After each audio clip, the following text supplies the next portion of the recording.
Hello everyone, and thanks for joining School of American Rifle. Today we have a set of Colt bolt carrier groups from various date ranges.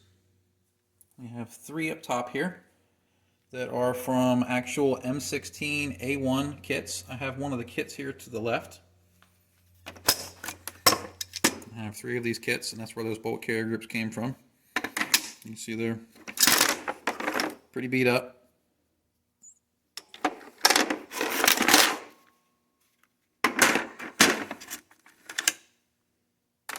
But it's not about the parts kit, it's about the bolt carrier group, so I'll set those off to the side. So these three are from old M16A1 kits with unknown round counts, but they were on military or police M16s. This particular bolt carrier group was from an 11.5-inch law enforcement Colt Commando. It was on a machine gun. And this one here is from a Colt H-Bar Sporter down here at the bottom. And you can usually tell those because they have what's referred to as a half-moon carrier, where these other ones all have the full tail for the auto-sear trip. So we're going to do some reviews on these. Various generations. I believe this particular bolt carrier for this Colt Sporter is from the 90s. The gun that it came out of from is a band era gun, so it has no threaded muzzle device, no bayonet lug, fixed stock, stuff like that. So this is between 94 and 2004, or shortly thereafter 2004. This 11.5-inch Commando, I'm not sure of the provenance of it as far as the age or what agency it came from, but like I said, it was part of a law enforcement trade-in. And then we have our M16. So let's go ahead and take a look at these. So let's look at our three M16 carriers. I'll take over a quick view of them. We have the carrier bellies here, and you can see that they have a good bit of hammer wear from where the hammer was cocking against them. Nothing excessive.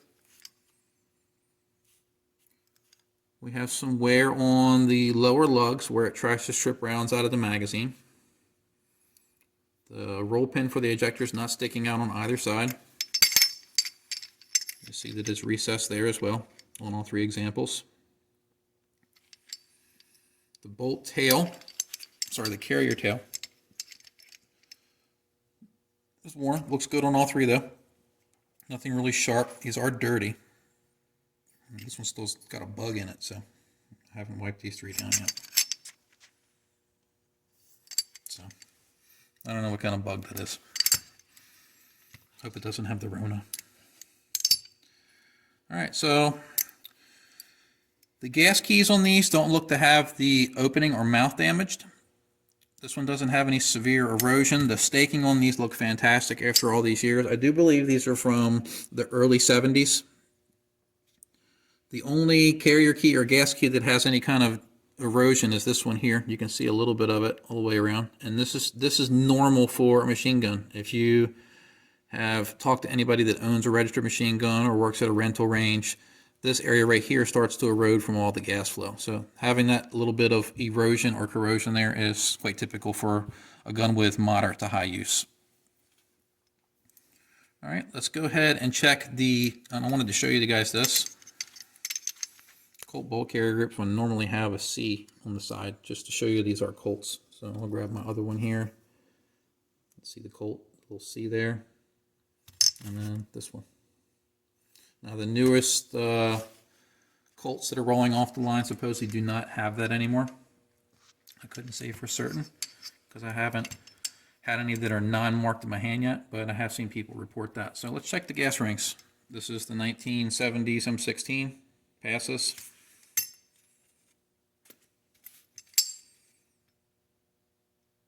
Passes. Passes. And then we'll do these two. And they both pass as well. Alright, let's go ahead and strip these down.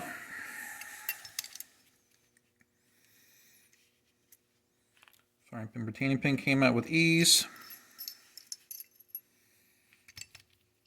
Firing pin looks good. Tip looks good.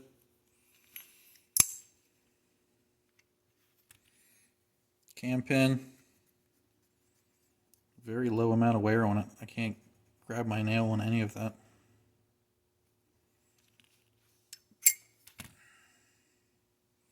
It looks like somebody was trained to clean the bolt tail. You can see how it's much shinier than the rest. Somebody scraped at this thing.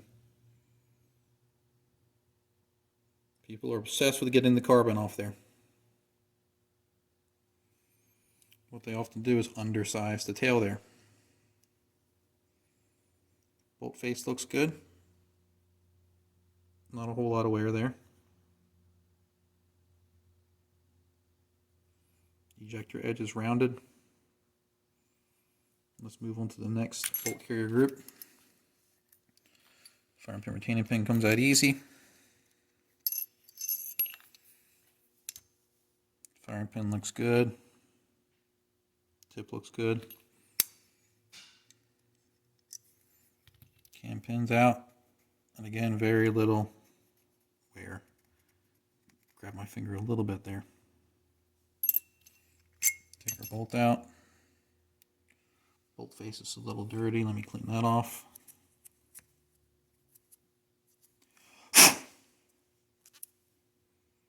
Bolt face is a little more worn on this one.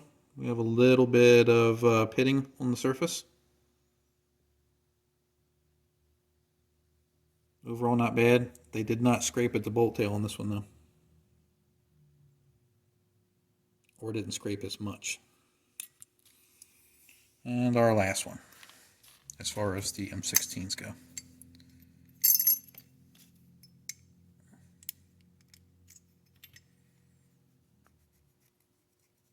Cam pin has a lot of surface finish missing on it, but not a lot of deep wear. Firing pin looks good. Tip looks good. Let's look at the bolt. Bolt tail on this one has some maybe corrosion there. Yep. So I believe these particular kits came from somewhere in Asia, Malaysia maybe, Philippines. Not 100% sure where they were sourced from, but if this was in a tropical style climate, hot climate, it's possible that maybe the gun got wet and it just sat wet, and that's where that corrosion set in. Maybe they even fired corrosive ammo on it and let it sit. Bolt face doesn't look too bad. A little bit of pitting and corrosion on there, but nothing extensive. Doesn't look like they scraped at that though. So let's go ahead and try to gauge some of these things real quick. Let's do our bolt tail since we were looking at that earlier. So this is the one with a little bit of corrosion. We have our no-go here and our field here. We don't want either one to go in, but if it goes in here, it passes. We don't want it to go in there. It wants to start, but it doesn't go in all the way. So this one passes. And of course, it's not going to go in the field.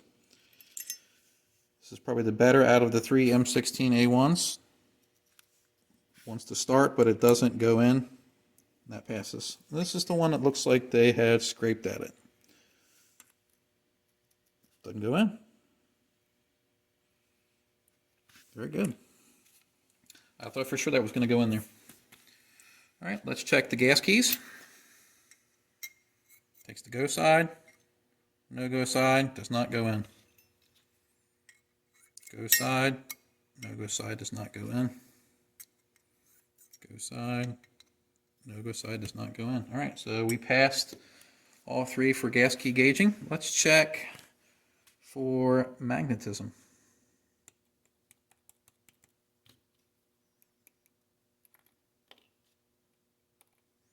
Nothing on that one.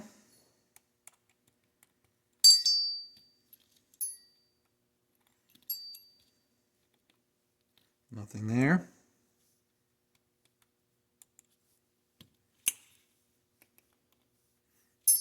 Nothing. Passes magnetism check. Let's check carrier length. So let's zero this out.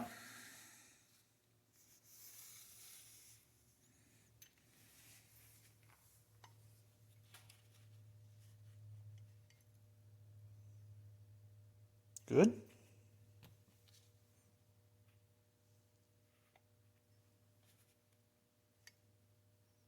Good.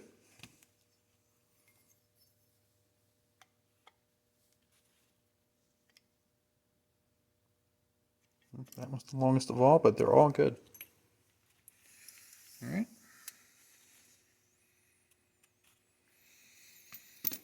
Let's check the diameter of the bolt support shoulder. Make sure this is zeroed out, and it is.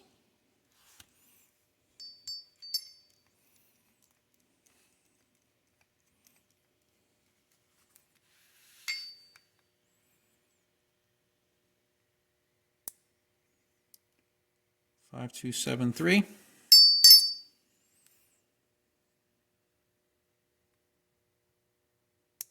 52725.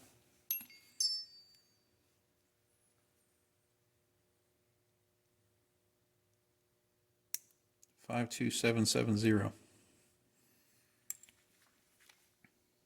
So they all have sufficient diameter. They're not really undersized. Let's check to see how the cam pin fits in the bolt. Pretty tight for such an old bolt and cam pin. This one's got a little bit more play.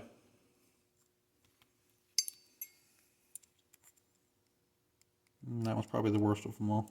But this one's also the one that had the most finish missing. All right, let's check firing pin protrusion. Let's get the extractors out first. Let's see what kind of extractors and springs we have in here. Oh, we have an old red insert. Look at that.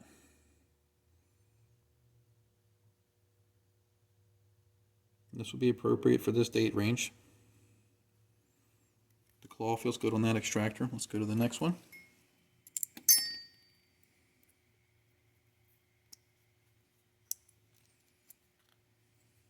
Another red insert. This one looks a little more orange, but it's one of the red ones. Claw's a little bit more worn on that one, but still passes. Trying to keep all the parts grouped together.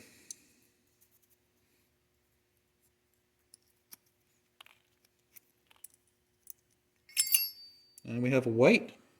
This one's from an older setup. The white insert is from the oldest or first generation M16s. They either had them with this white one, or some of them didn't have any at all. They could have been lost to time, and that's why they were missing. But I've seen some older Colt 601s that had no insert, but normally when you see an insert in them, it'll be this white one. So this is like first generation, generally. Second generation, you see these for a while.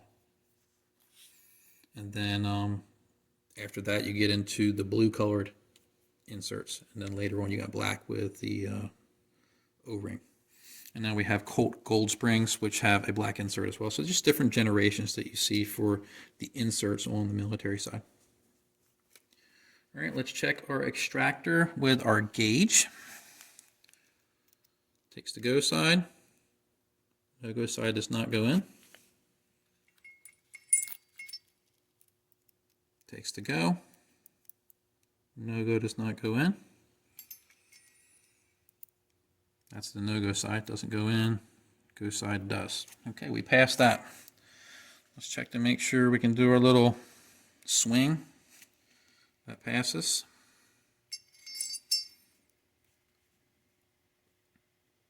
Passes. Passes. All right, let's do our firing pin hole and protrusion. Go side passes. No go side does not go in, which is good. Go side. No go side. There's Rebel the cat in the background. Oh yeah, Rebel? Wow. They all pass. Well, let's check and see if we have any obstructions in the carrier key. That one passes.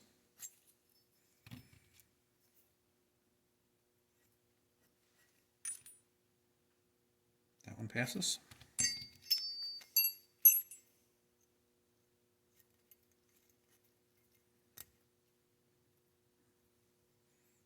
feel like it caught something there. Maybe there was like some debris stuck in there. Push it in more. Here we go. think there was stuff in there, look.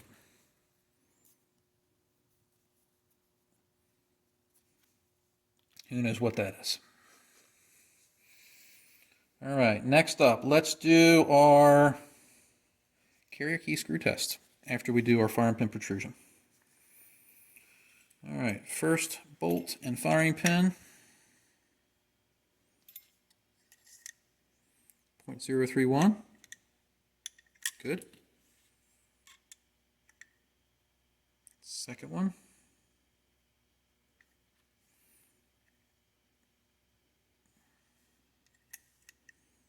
0.033. Still good.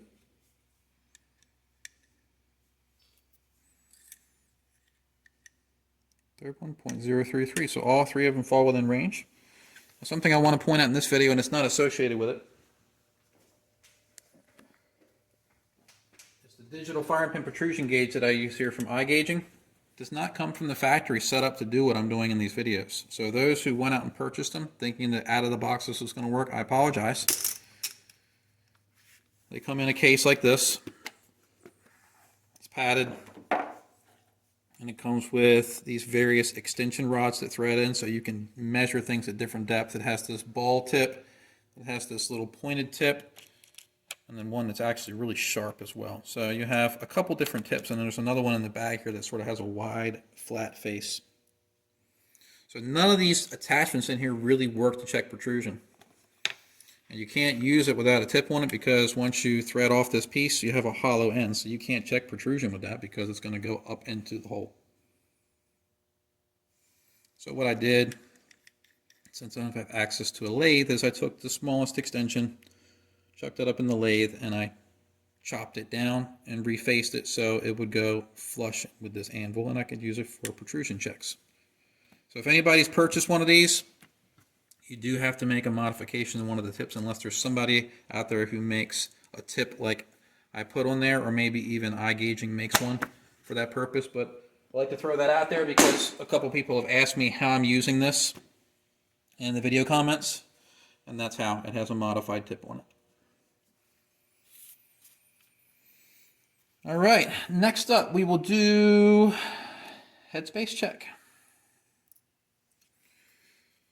See what we get. Let's skip over the 223 go and go straight to 556 because it's a Colt and it's supposed to close on that. So 556 go. Bolt number 1 closes. It was a little bit sloppy too. Bolt number 2 closes. Bolt number 3 closes. Now let's try it with the field gauge. It should not close on this. We have Rebel down here. He wants some attention. Rebel, what are you doing? Oh, yeah?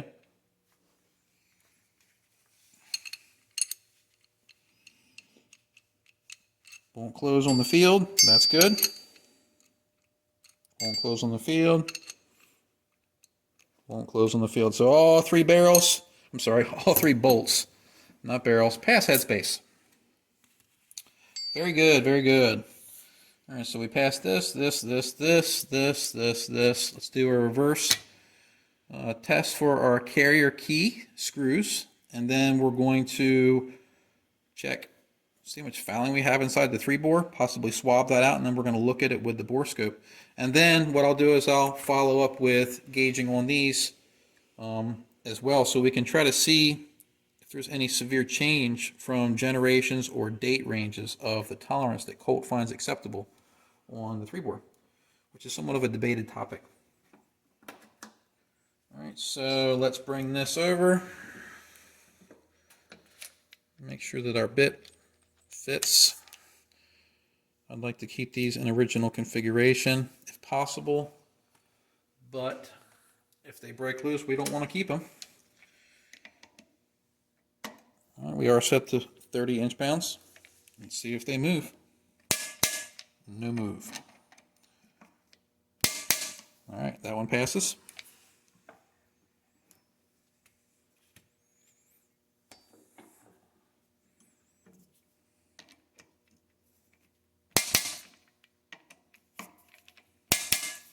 Passes. I'm going to grab those two other bolt carrier groups after I grab this last M16A1 bolt carrier group.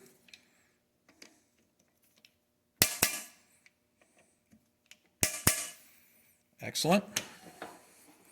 They all pass. This is the Sporter bolt carrier group, Colt Sporter H-bar. Good. Good. Rebel Cat has decided that he wants to be in the video today. He's rubbing up against legs and meowing and being a pain. All right, they all pass the reverse torque test. I'm going to go ahead and strip these two carriers down real quick, and we're going to do the same checks on them, but I'm going to go really fast through these, and if we see something out of place, we'll address it. But I don't want to make the video too long.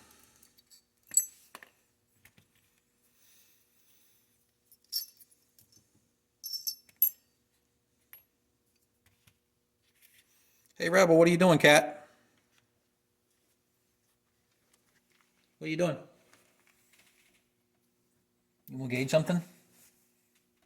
My hands are dirty. Yep, you don't want anything. All right. Now, if you notice these two newer Colts, they have dimples on them. I've machined these cam pins so I can put them in the same way every time. These are out of my guns for full disclosure.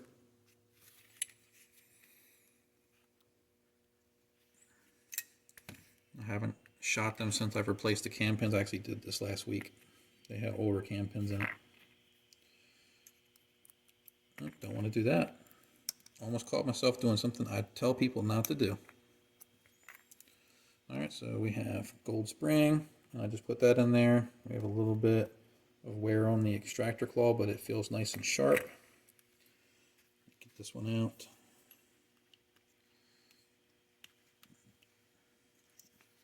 See, there's a good bit of oil on these because I am a fan of lubricant.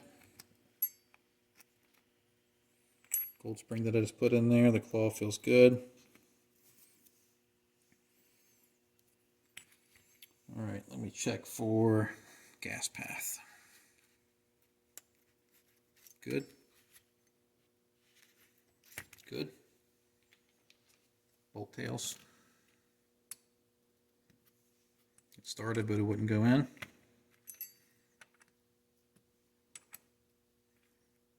Passes. Wow, I'm throwing stuff. Passes the green. Another one, take the no-go side.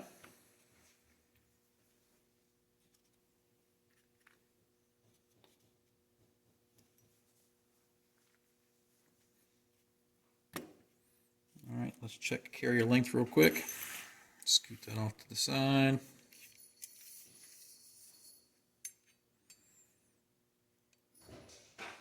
Six, 7.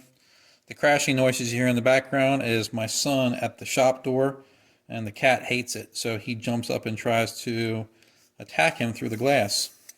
And he is never successful, so I think the cat has mental problems. Gabriel, leave him alone. He's going to lose his mind. All right. Passes the green. Doesn't pass the red. Passes the green. Doesn't pass the red. Okay. Let's check the extractor go-no-go gauge. Passes the go side. No-go side does not go in. Go side. Passes, no-go side does not go in. So we're good there. Claws feel good on these extractors. Let's check for binding. I have lube everywhere on these things, so it'll probably bother some people that love clean guns, but don't clean things that much. Let's try a gas ring test. Passes.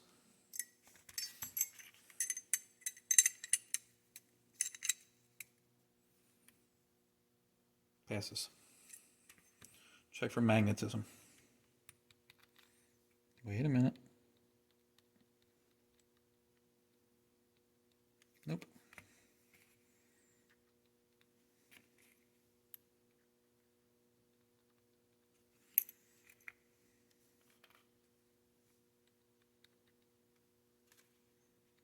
Nope, that's not the extractor. There it is. I'm grabbing one from the other bolt.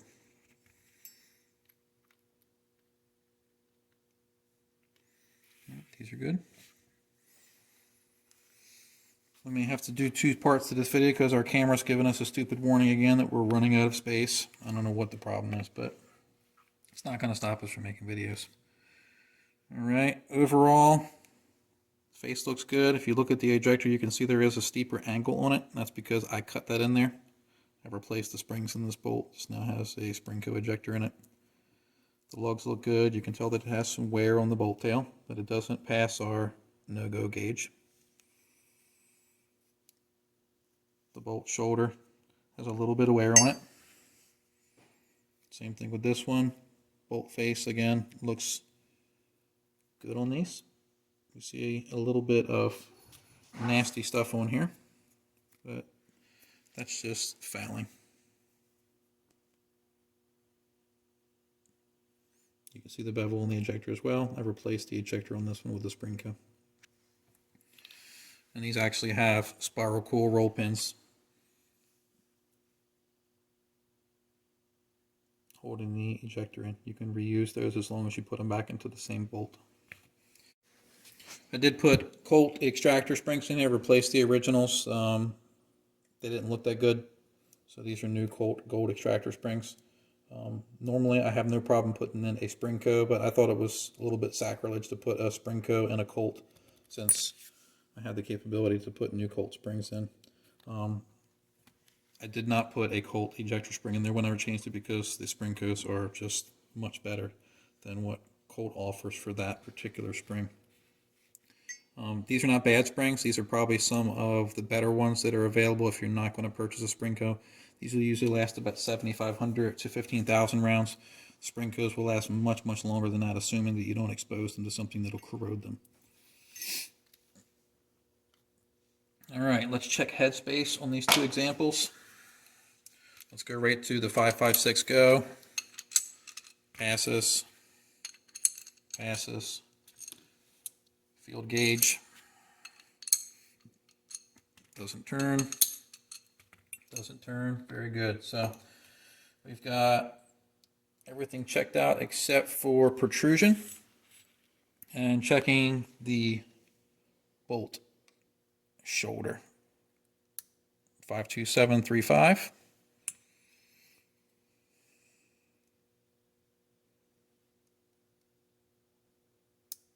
52790.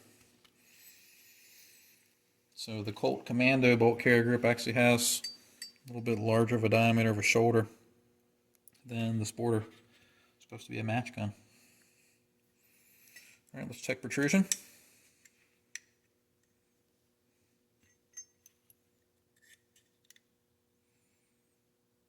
.0325. Good. Now when I first acquired the 11.5-inch Commando upper, it did have shot out gas rings in it, and it did have a bad firing pin. The tip was completely eroded away, so that is a newer firing pin, to be fair. The upper has seen probably, this one has .030. By my guesstimates on the 11.5-inch upper that was on a machine gun, it probably has about, I'd say 20,000 rounds through it, if not a little more. So this particular bolt carrier has a whole lot of use based on the erosion measurements on the barrel, assuming they didn't swap the bolt carrier grip out at some point. All right, so we've got everything gauged out at this point. Now we're going to start doing some inspections. I'm going to have to swab out the 3 bores so we can get a good look at them with the bore scope. Probably going to waste a bunch of swabs, but oh well. That's why I charge a lot of money to watch these videos.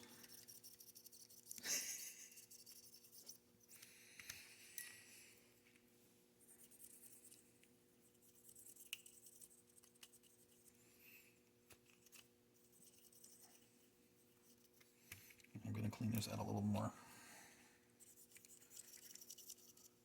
I could have done this off camera before the video started, but I like to show as much as I can.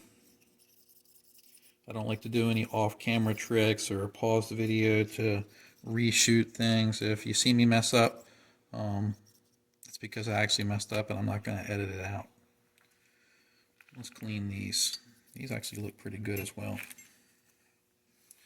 I'm thinking when these M16A1 kits were stored, they were probably cleaned right before they were put away, and the bug stuff is just stuff from being demilled and shipped to the US because they look rather clean on the inside. Hopefully nobody used some scrapers or anything in here and scratch things all up. All right, let's go ahead and gauge them and then we'll look at them. So we'll do the newer ones. Bolt support shoulder takes the first green gauge, second green gauge, yellow gauge, nope. Next, first gauge, second green gauge. Wants to start it a little bit, but it won't go in any further, so I'm thinking that's more of a wear thing.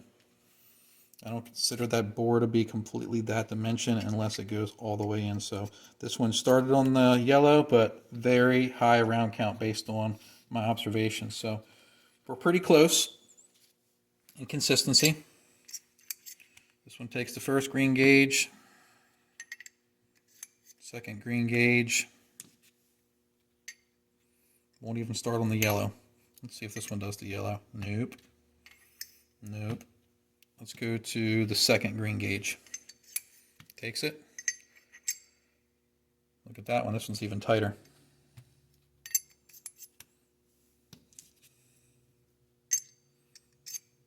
All right, so this one has the most tight dimensions when it comes to the interface for the bolt support shoulder. So they're all in the green range. This one is a little smaller than the other 4 by 0.001. And this one starts to take the yellow one, but doesn't go all the way down. So this one could be plus 0.001. But pretty wide variety of date ranges here, so not bad. All right, now we're going to do the gas ring run. First green gauge, second green gauge takes the yellow. All right. So this one takes yellow. The 11.5-inch commando takes the first green, second green, takes the yellow. Let's see if either one of these go into the red. No. No. So these two go into the yellow range for the gas ring run. Let's try these now. Green, green, green. Second green gauge takes it.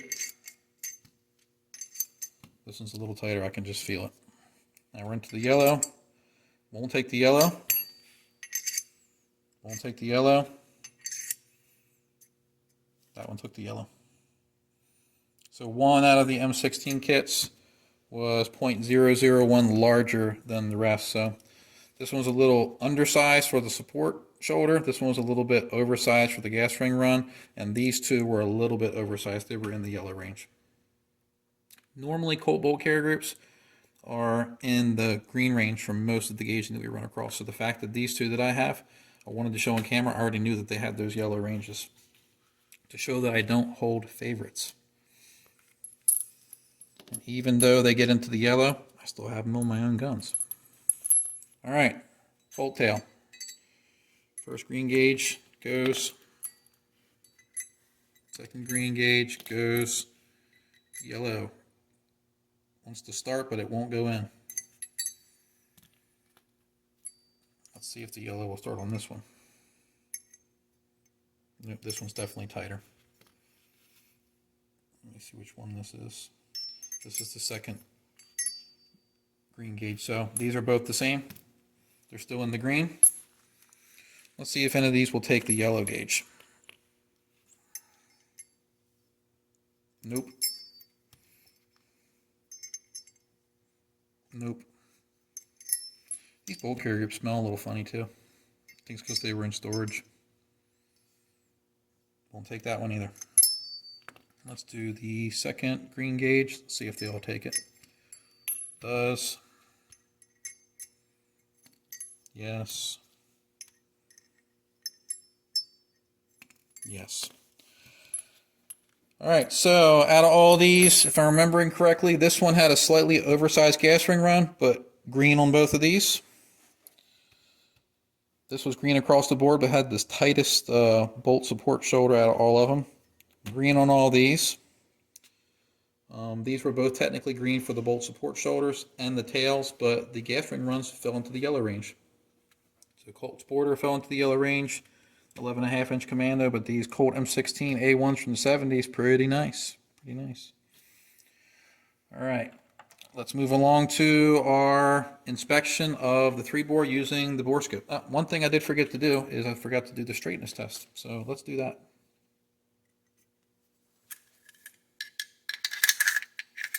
Passes.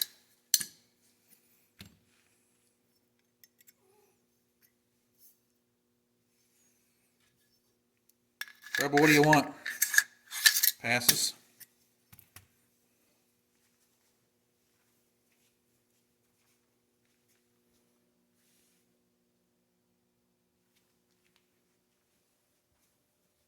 What do you want?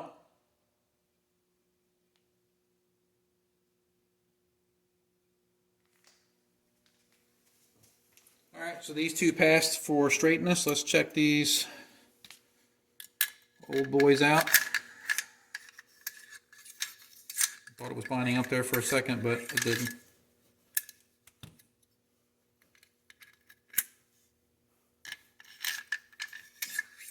Good.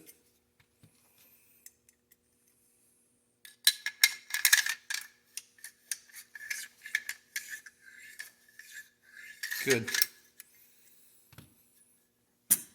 All right.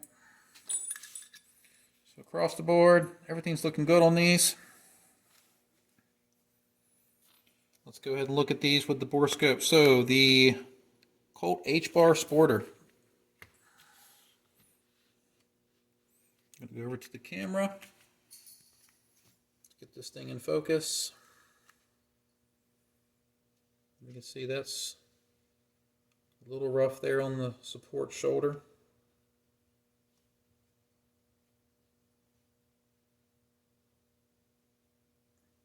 Not terrible. A little rough in the opening though. And that's just firing residue there. This is the gas ring run.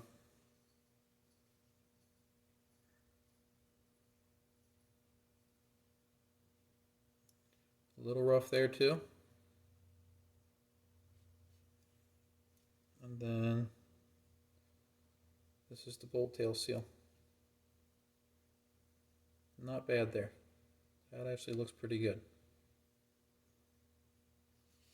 So I'd give that one like a B. This is the 11.5-inch Commando off of a full auto. Bolt support shoulder. We have some scratches in here from probably some aggressive cleaning or the gas rings being installed roughly. Beyond those marks, I'm trying to get a good view here. It's so shiny that it's getting hard to see, but the finish on there is extremely smooth.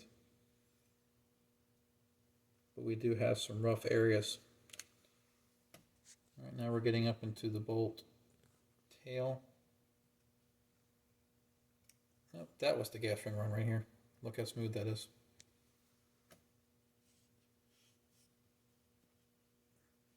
This was the bolt support. So a little more rough on that one. This was actually the one that started taking the yellow. So the opening, if you look at it, it's really rough, see? Really rough at the opening. So this started taking that yellow gauge where the other ones wouldn't. So I'm thinking it was just from people being rough handling it or just from wear from high round counts. Maybe a little bit of both.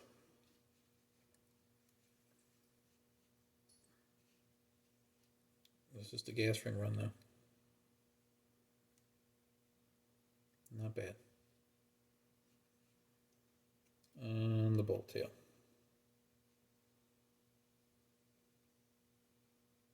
Try to focus that better.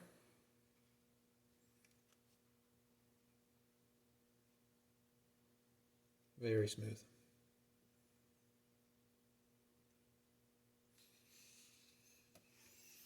All right, so we're going to get one of the M16 A1s and see what we have. Wow, that one looks really good. You can see a little bit of machining marks.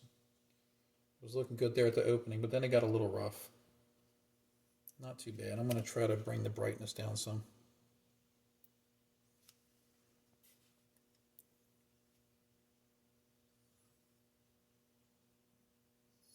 This is the gas ring run here. Those are the exhaust ports. Doesn't look terrible, but it's not super smooth. Now this could have been made during a time when these things were being pumped out a little faster than normal, so maybe some quality was skipped. But that's a little rough there for the gas ring run. And now the bolt tail. Very smooth. It's about perfect. So gas ring run's a little rough. Maybe that was from somebody being aggressive with installing the bolt. This is the second M16A1. I have one more left after this. That's really rough there. This is the one that had the tightest bolt support shoulder area. So the reason that it was tight was not because it had fantastic dimensions. It's because it was rough when it was machined. Look at that. It almost looks like it's threaded. That's how rough that opening of that mouth of that carrier 3-bore is. Rough, rough, rough. All right, now we're into the gas ring run. A little rough, not terrible. Not fantastic though. Pretty much what I expect out of these older bolt carrier groups. And then this is our bolt tail. Almost a perfect finish.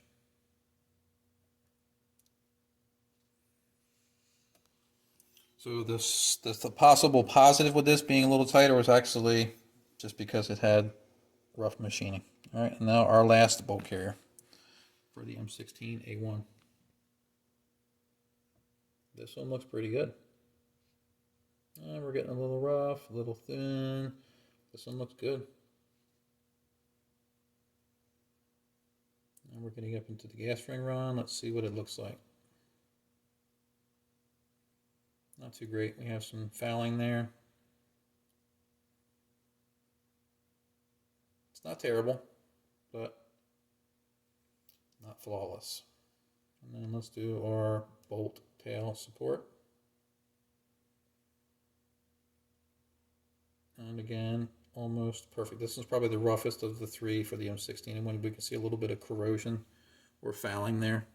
And then the edges sort of have like some gas etching or corrosion. You can see some right there. So nothing that'll cause an issue, but overall, these all gauged out very well. The machining on these is a little rough. And I've noticed that over the years as sort of the gun has evolved.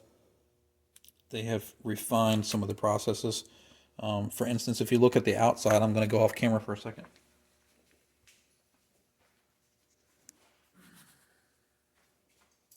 This particular bolt carrier here is a Colt 601 or 602 bolt carrier, and if you look how rough it is, look on the outside like where the gas ports are.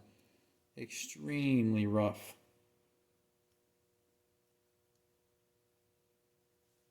Look at the belly. It's not perfectly smooth.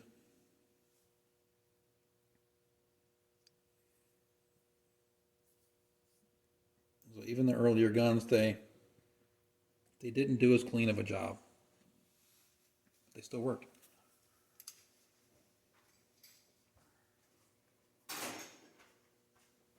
Now that is a Colt bolt carrier group as well, a Colt, possibly Colt Armalite setup. So I'm going to gauge that on a separate video because I didn't want to confuse anybody thinking, well, what does that mean as a Colt Armalite? If it was from the 601s, it was sort of a joint venture between Colt and Armalite. It was still in the early stages of development. But 5 bolt carrier groups from 5 various generations of AR-15s or M16s. I think that pretty thorough inspection of all these physicals, if you want to call them that. That's what I like to refer to them as, since we didn't have any failures with them. Like I said, full disclosure, those 2 are mine, and they're not perfect. This one's seen a lot of use on it, but it's still been good in my gun throughout testing. Like I said, I just rebuilt these recently, put new cam pins in that were dimpled, put new springs in just to rehab them. And initially I had to replace the gas rings on this one and put a new firing pin in because the law enforcement agency that had it didn't maintain it well. So I got lucky enough to get a hold of the upper receiver and use it on one of my builds. So I hope you found this video educational, and thanks for watching.